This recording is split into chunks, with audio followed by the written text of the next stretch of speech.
Good day guys! Sa videong ito, ipapakita ko sa inyo kung paano makakuha ng SSS request slash verification form online at makapag-print nito. Simulan na natin. Bisitahin lang natin ang SSS website.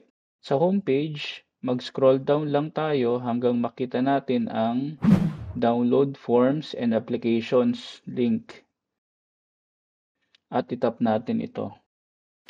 Sa ilalim ng member forms, itap natin yung request slash verification form link. So ito na sa screen yung kopya ng form. Para ma-print natin ito, itap natin yung printer icon sa top right corner ng screen. Sa pop-up window, itap natin ang print.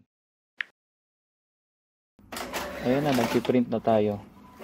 So ayun, ganun lang kadali makakuha ng SSS request slash verification form online.